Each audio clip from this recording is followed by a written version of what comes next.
बचपन से हमें एक बात सिखाई गई है, दवाई की एक्सपायरी निकल गई तो जहर बन जाती है। लोग एक्सपायर्ड टेबलेट्स देखते ही फेंक देते हैं और कुछ लोग तो डरते हैं हाथ लगाने से भी।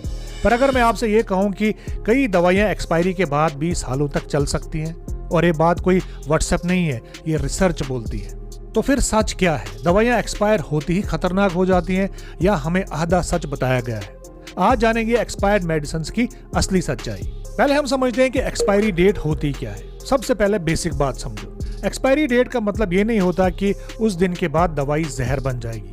असल में एक्सपायरी का मतलब होता है इस डेट तक कंपनी गारंटी देती है कि दवाई अपनी पूरी ताकत में काम करेगी, मतलब 100% इसमें असर होगा। और उसके बाद क्या होता है? दवाई कमजोर हो सकती है। अब इस पर बहुत सारी रिसर्च भी हुई है। अमेरिका में एक बड़ी रिसर्च हुई थी जिसमें हजारों पुरानी दवाइयों को टेस्ट किया गया। रिजल्ट हैरान करने वाला था। कई दवाइयां एक्सपायरी के बाद भी 5 साल, 10 साल, हत्ता कि 15 साल बाद भी ठीक निकली। उनमें कोई जहर नहीं बना था, बस थोड़ी स्ट्रेंथ कम हुई थी। ये रिसर्च गवर्नमेंट एजेंसीज ने भी मान ली थी। मतलब साइंस के हिसाब से एक्सपायरी के बाद हर दवाई खराब नहीं होती है। अब बात आती है कि फिर एक्सपायरी क्यों शॉर्ट होती है? ये सबसे बड़ा सवाल है। अगर दवाई इतनी देर तक चल सकती है तो एक्सपायरी जल्दी क्यों लिख देते हैं?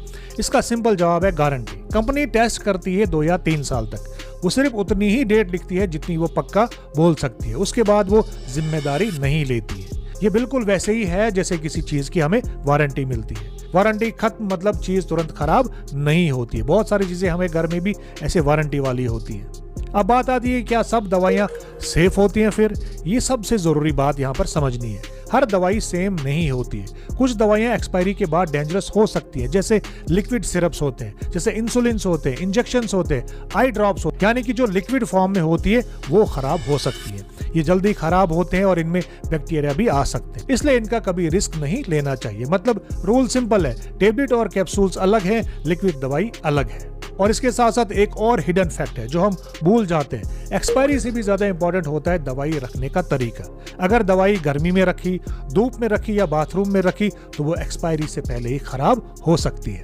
और अगर ठंडी जगह में बंद डब्बे में रखी हो तो एक्सपायरी के बाद भी चल सकती है। मतलब एक्सपायरी से ज्यादा स्टोरेज मैटर करती है। अब बात आती है कि डॉक्टर्स इस पर क्या बोलते हैं। कई डॉक्टर्स खुद मानते हैं कि एक्सपायरी एक सेफ लिमिट होती है, इसलिए इमरजेंसी में कभी कभी पुरानी टेबलेट्स दी जा सकती, पर वो पब्लिक को रिस्क नहीं लेना बोलते हैं, क्योंकि हर आदमी स्टोरेज सही से नहीं करता है और गलती की गुंजाइश नहीं होती है। तो फिर फाइनल सच है क्या? एक्सपायर्ड दवाइयां हर बार जहर नहीं होती है। साइंस बोलती है कि कई टेबलेट सालों तक चल सकती है, लेकिन इसका मतलब ये नहीं है कि एक्सपायरी इग्नोर कर दो, क्योंकि हर दवाई अलग होती है, हर स्टोरेज अलग होता है और हर बॉडी अलग होती है।